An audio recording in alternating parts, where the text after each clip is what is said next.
What is going on at Tottenham Hotspur? Genuinely, what has just happened this afternoon? Morgan Gibbs-White to Tottenham, here we go.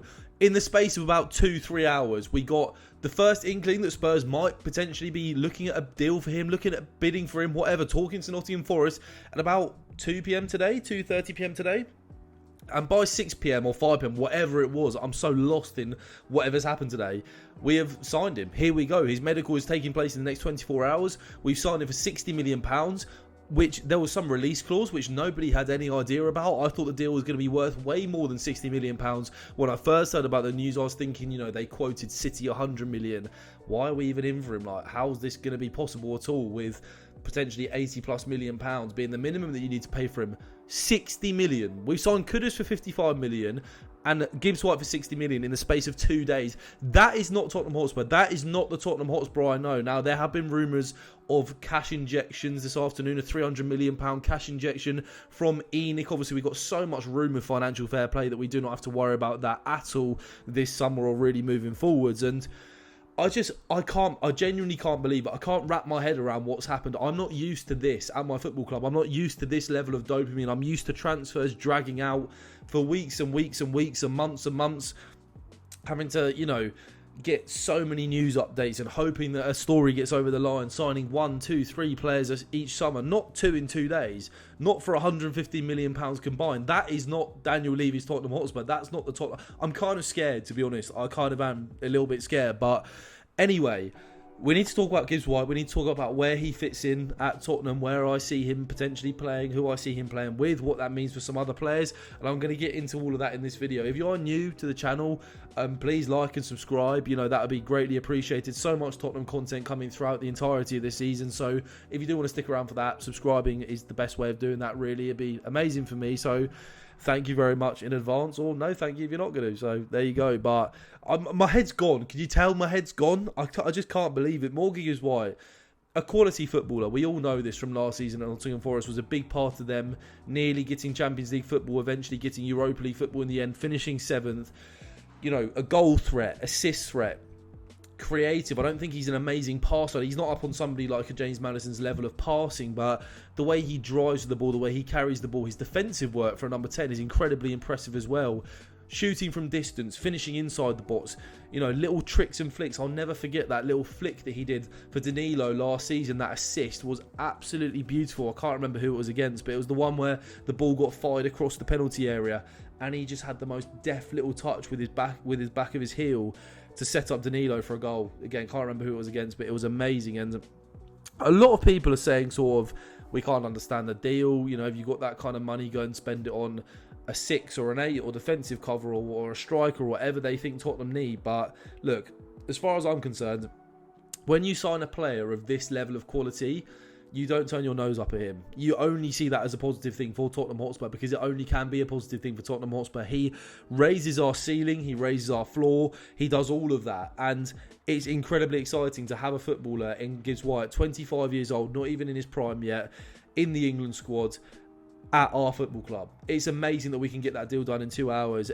If this is a sign of things for the future for Tottenham Hotspur, then we could be looking at a very, very bright future for this football club, because the fan base has always been there, the potential has always been there, and now if we're going to start realising that potential, it's a long day for everybody else. It is a long day for everybody else, I can tell you that for free.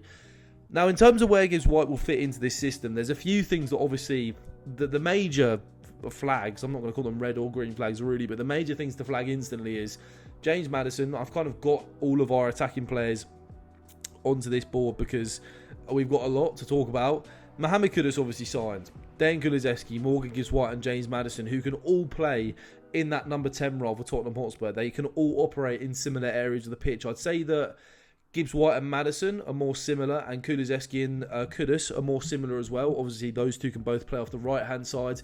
Gibbs-White and James Maddison can both play in the 8 as well as the 10. But having these profiles, when I was thinking it in my head, I was like, well, if we're going to spend that level of money, is it worth it? I think the deal now being at £60 million has honestly just given me the fattest just wave of this is an unbelievable signing for Spurs. Because if you've got this depth on the right-hand side and they can also play centrally, and you've also got Gibbs-White and Maddison who can, Gibbs-White can play in a double pivot, he can play in that number 8 role, he can also play in the 10. That depth of player quality is the kind of depth that a club like Man City have, that a club like Liverpool have, that a club like Arsenal right now have, that a club like Chelsea have always had. That's the level of depth that we're talking about here. That is where we are currently in these two positions for Tottenham Hotspur, which is hugely exciting. I think James Maddison has different qualities to Morgan Gibbs-White. I think James Maddison is a better passer of the ball. But I think Gibbs-White has qualities, and as an all-round number 10, I think he could even potentially be on the same level / even above in certain areas to James Maddison. I think, personally, Gibbs-White will be deployed. I'm going to put him in this area because I think he'll be deployed in between Lucas Bergvall and James Maddison. Not like actually in between them, but I think he'll go in between those. But I think he'll play in the 8. I think he'll play in the 10. And that's hugely exciting. I can't wrap my head around the quality of footballer that we've signed for £60 million and the fact that we've done it so quickly.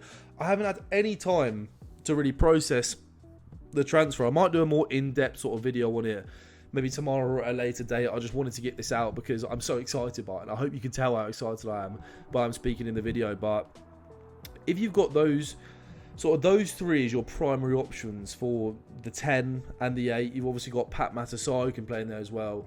Right now, obviously, Bentancur can play in there as well. Hopefully not the midfield signing, but you've got Maddison. Kulusevski can also play the 10. Kudus can also play the 10. But that depth of player, that ball-carrying ability in there. James Maddison is not an unbelievable ball carrier. He can do it, but he's more of a creative passer. He's somebody who likes to pick up the pockets.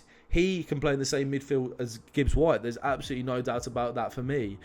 Then Kulusevski and Mohamed Kudus are more ball carriers too. They kind of are more similar to Gibbs-White in that way, whereas Gibbs-White, I feel like he's almost a mixture of a Maddison and a Kulusevski. I feel like he's kind of almost combined their games and is more of an all-round 8/10. I think I'd almost be more excited about him playing in the 8 for Spurs though. I think if he was playing in this position, say, let's take Bentancur out to the side for a second, and you had, don't know why that's there, and you had Lucas Bergvall in here, playing in that sort of double pivot with Morgan Gibbs-White, with a James Maddison in front of them. That, with Kudus out on the right, or Kulusevski out on the right, that against, maybe if we're playing at home against lower level opposition, that is incredible. If we line up like that against Burnley at home in the first game of the season, we're going to blow them away. Like, we will blow them away with that attacking quality and the creativity, the ball carrying, the power, the dynamism, like everything, the ability to ride duels.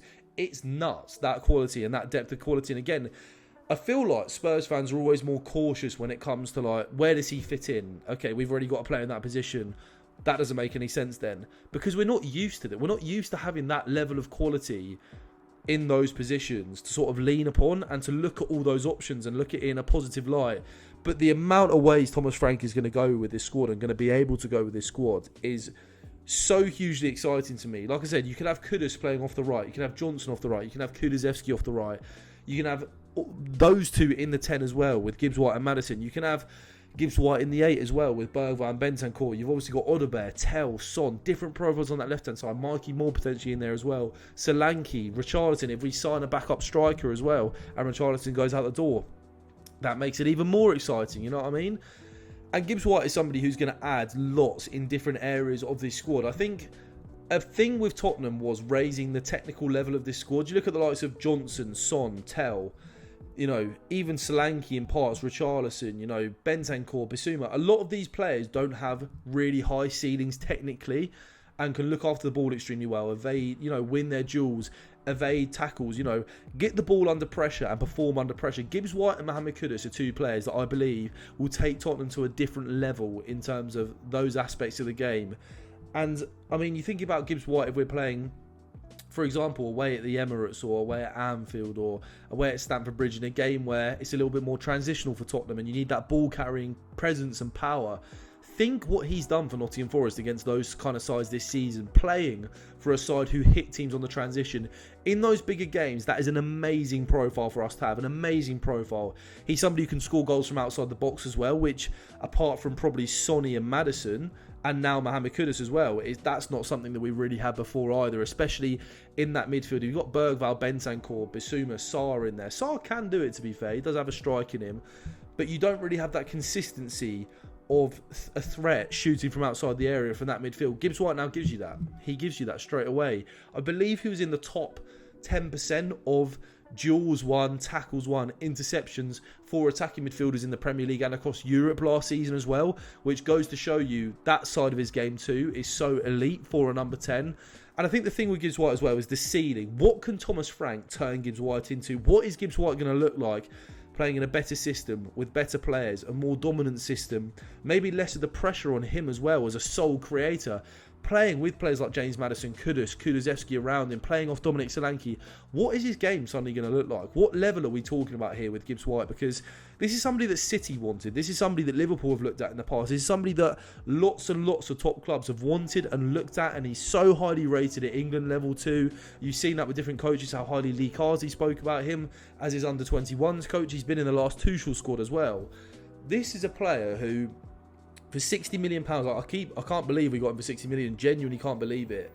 For that price tag, at where we are right now as a football club, it's just so exciting. It's so exciting. And who are we going to bid for tomorrow? You know, who's going to be the next player that Spurs get for 65, 70 million pounds? And, you know, I don't even want to think about it. It gets me too excited. But this is my sort of just initial thoughts on the move, like rationalising it. And if you try and rationalise it too much, you could probably say, oh yeah, well, could those funds have been spent in different areas? But I think those funds will be spent in different areas still. Maybe not £70 million or £60 million, but, you know, do you need that level of money to go and get what we need as a DM or as backup in that left-sided defensive position? I'm not sure we do. And just having this, you know, you've also got to think about stuff like James Maddison being 28, 29 years old now. I think he's between that, 28 or 29. His injury record, he gives you 50% of the minutes a season, James Maddison, at his top level probably, with just the injury issues that he's had and his unavailability. Gibbs-White will start lots of games for Tottenham next year. I think Gibbs-White will probably start the majority of our games. He's got a great injury record. He's not often unavailable. So consistently reliable. When have you ever really seen a Gibbs-White performance that's below like a 6 or 7 out of 10?